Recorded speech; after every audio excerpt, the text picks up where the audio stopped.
الولاد عايزين ياكلوا بيتزا من عند الفطاطري اللي هي حشوة بيتزا ووش بيتزا، وفي نفس الوقت تكون ايه فطير حادق، مش بيتزا اللي هي العجينة الإيطالي اللي احنا متعودين عليها. طيب هقعد انا بقى اعجن واورق واعمل؟ لا، تعالي بقى ما اقولك هنعمل مع بعض الفطيرة الحادقة الجميلة دي ازاي، وتطلع معاكي احلى من عند الفطاطري وطعمها خرافي. وزي ما انت شايفة كده حشوة مليانة جدا ومورقه. بصي التوريقه بتاعتها، بس طبعا سخنه ملهلبه، مش عارفه اوريها لك لان هي كانت لسه سخنه وطالعه ايه يعني في منتهى الجمال واللذاذه. تعالي لو اول مره بتشوفيني، انا اسمي امنيه ودي قناتي، اتمنى تشتركي في القناه وتفعلي زر الجرس علشان يوصلك مني كل جديد. تعالي نشوف مع بعض هنعملها ازاي وتطلع ما يغركيش الفوضى اللي حصلت دي، بس هتعملي كميه اللهم زد وبارك في منتهى الجمال ومن غير ولا عجن ولا فرد ولا اي حاجه خالص. تعالي نشوف مع بعض هنعملها ازاي. اول حاجه سمي الله وصلي على رسول الله، وتعالي نعمل الحشوه سوا. هنجيب طاسه على النار وننزل فيها بمادة دهنية، وبعد كده كان عندي حوالي ربع كيلو من السجق وشوية كده من اللحمة المفرومة برضو كانوا أقل من ربع كيلو. بدأت إن أنا أنزل بيهم في المادة الدهنية وأشوحهم.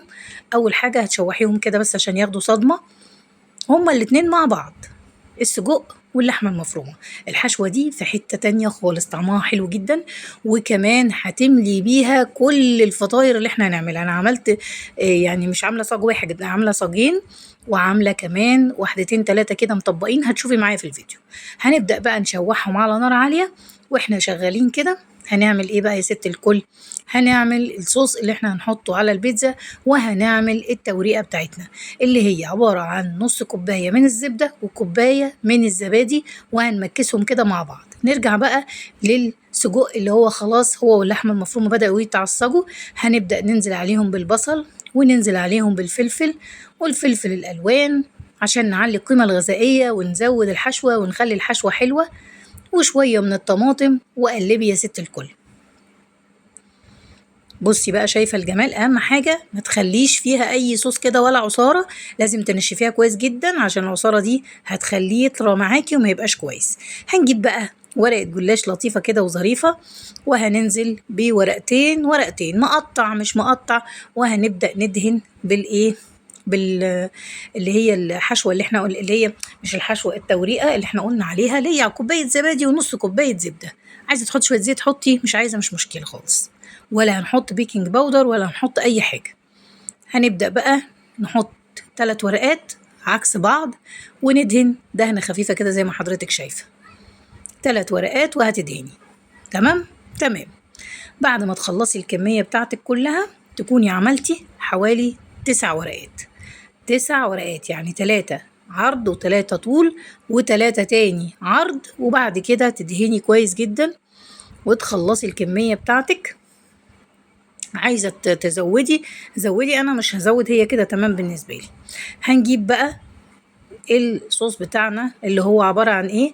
عبارة عن كاتشب ومعلقتين من صلصة الطماطم وشوية من الزعتر وشوية من الملح وبس كده، وادهني حاجة بسيطة كده برضو دهنة خفيفة خالص كده زي ما حضرتك شايفة. ابدأي بقى حطي الحشوة اللي تناسبك مع السجق واللحمة المفرومة. أنا هحط شوية زيتون كده بسيط، عندك شوية فلفل متقطعين حطي، عندك طماطم زي ما انت عايزة. أنا هعمل هنا سبايسي جزء كده للحاج صاحب البيت عشان هو اللي بيحب السبايسي، والجزء التاني هعمله ايه بالفلفل الالوان عادي والاخضر والاحمر. عندك فلفل اصفر حطي. الحشوه دي ترجع لك انتي، وعلى فكره بتفرق جدا جدا في الطعم وتخليه احلى من الجاهز كمان.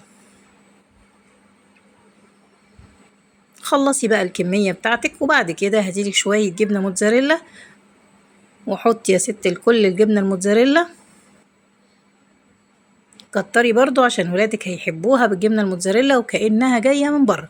والله ما هتكلفك أي حاجة، لو انت عندك شوية سجق وشوية لحمة مفرومة ماشي، عندك شوية بسطرمة ماشي، مش هتكلفك زي بره. والله أنا بجيب الواحدة دلوقتي بتخش لها في 200 جنيه، وما بتبقاش يعني ما بتكفيش الولاد ياكلوا واحدة، ما ينفعش، لازم عايزة على الأقل تجيبي لك 3.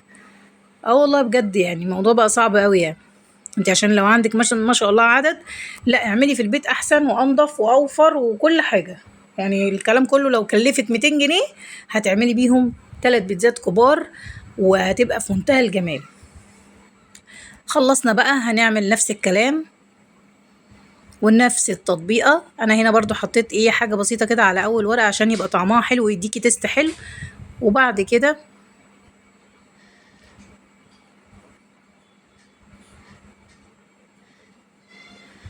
خلصي بقى الكمية بتاعتك وابدأي، بس أهم حاجة التوريقة.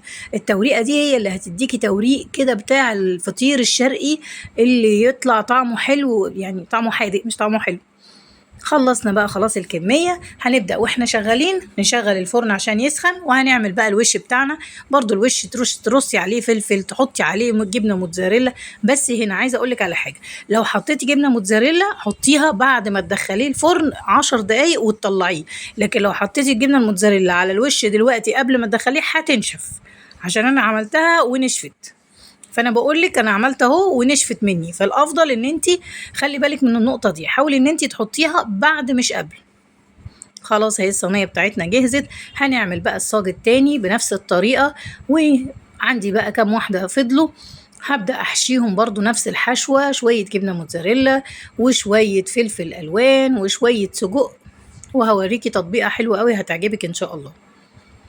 وشويه السجق واللحمه المفرومه اللي احنا عصجناهم. اهم حاجه ما تاخديش الصوص اللي نزل منهم، لان الصوص ده يعني عايزه اقولك ان هو هيخليها طريه ومش تطلع معاكي حلوه ومقرمشه.